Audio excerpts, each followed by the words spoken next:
Evet, bu belge Adli Tıp Kurumu'nun bana vermiş olduğu, bunu da Aylin Kurt Hanım'ın bana verdiği fiş.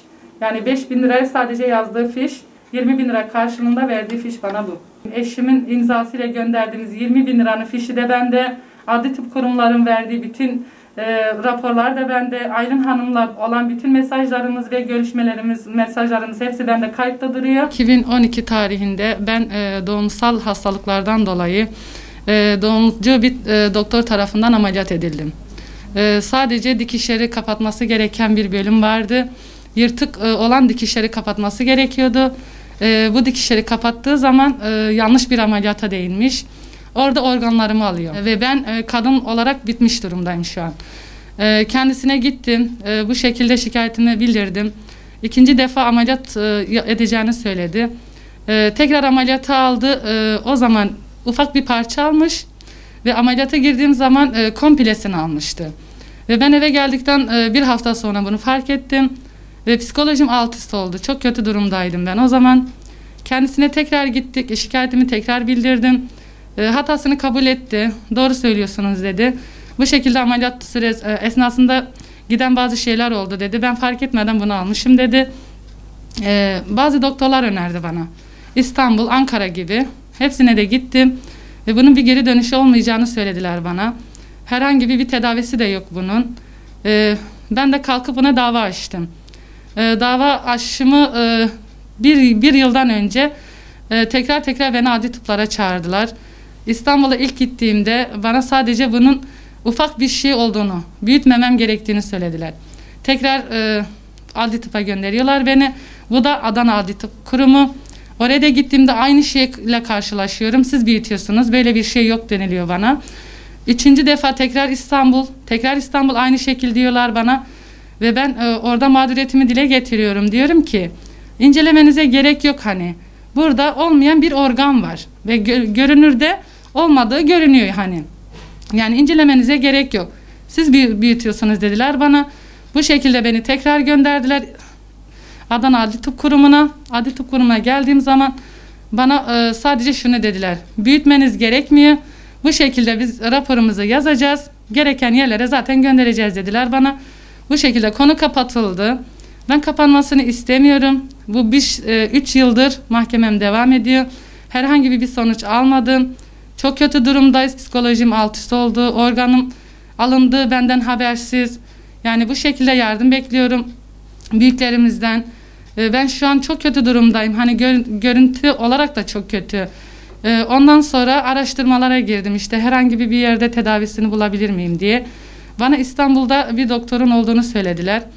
Oraya gittim. Olumlu bir şeyler var dedi. Ameliyat edelim seni dedi. Tamam dedim. 20.000 lira karşılığında anlaştık. 20.000 lirayı tamam dedim. Bir hafta sonra ameliyatı tamamen gerçekleştireceğiz dediler bana. Geldim. Bir hafta sonra hazırlığımızı yaptık gittik. Ameliyat ettiler. Ameliyattan sonra bana dediği sadece şey oldu. Biz beklediğimizi alamadık. Maalesef yani alınan alınmış, hiçbir şey yapamadım ben dedi. Ama dış görüntü olarak düzelttim ben seni dedi. Gayet iyisin şu an dedi. Tamam dedim. Giden gitmiş artık. Oysa tamam dedim. Kapattım konuyu geldim. 15 gün sonra tekrar kendimi muayene ediyorum orada. Çok kötü bir durumdayım ben yani. Karnım çok kötü durumda. İzler hepsi duruyor. Karnımda istediğim şeyler hiçbir şekilde yapmamış. Aradım kendisini, şikayetimi ona da bildirdim. Tamam dedi. Şu an dedi kötüsün, şişler var dedi. 6 ay bekleyelim dedi. Üzerinden bir süreç geçmesi gerekiyor ki o şişkinler insin, biz seni tekrar ameliyat edelim diye. Tamam dedim, bekledik. 6 ay sonra ben eşimle birlikte kendisine gittim. Muayene etti, gerçekten kötü olmuş dedi. Biz seni ameliyat edelim dedi. Bir hafta 10 gün sonra tekrar ameliyat alalım seni dedi. Sevindim yani. Ondan sonra ses solu kesildi. Bizi aramıyor. Ben arıyorum, cevap vermiyor. Mesaj atıyorum, cevap vermiyor. Ondan sonra kendisi bu sefer döndü aradı. Biz dedi seni ameliyat edeceğiz dedi ama hastane ücret istiyor dedi. Hocam dedim biz çok kötü durumdayız. Hani param yok. Ben burada çok kötü durumdayım. 20.000 lira henüz ödemiş değilim yani. 20.000 lira benim için çok büyük bir para. Yani bunu benim eşim çalışıp daha önce ben 10 yılda onu o gözyaşıyla o süreç içinde neler yaşadım ki ben o 20.000 lirayı eşten dosttan toplayıp gittim, ameliyat oldum. Yok dedi 5.000 lira vermezsen dedi ben seni ameliyat edemeyeceğim dedi. Ben daha da kötü oldum. Şikayetçi oldum ben bu insandan da. Gittim, şikayetimi bildirdim. Bana gelen yazılı kağıtta şu yazıyor: 6 ay üzerinden geçtiği için siz karşı tarafa dava açamıyorsunuz. Ama ben beklemedim, bekletildim. Hani onların ısrarıyla ben bekledim. Ondan sonra tekrar kendisini arayıp durumu bildirdim. Yok dedi, siz dedi ne yaparsanız yapın dedi. Benim yapabileceğim bir şey yok bu konuda dedi.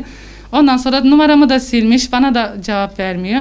Şu an benim istediğim tek şey, bunca şey geçti başımdan. Hani bir tanesi organımı alıyor, diğeri paramı alıyor, bunun karşılığını vermiyor bana.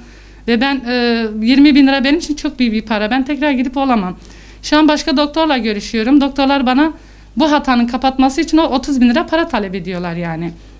Ben bu 30 bin lirayı bir araya getirip de tekrar gidip ameliyat olamam. Ve benim görüntü olarak psikolojimi inanılmaz derecede bozuyor. Çok kötü durumdayım. Ben yetkililerden yardım istiyorum. Şu an istediğim tek şey, benim yaşadığım bunca şeyin arasında hani her şeyi bir tarafa bırakayım, parayı da bir tarafa bırakayım ama en azından ben bu kadar şey yaşadım. Bu insanların elini kolunu sallayarak yani dışarıda dolaşmalarını istemiyorum. Ben bunlardan sadece bana yaptıklarının karşılığını istiyorum sadece. Şu an benim hayatım bitmiş durumda. Şu an yani kadınsal olarak ben 7 yıldır hiçbir kadın görevimi yapamıyorum. Organlarımı almışlar.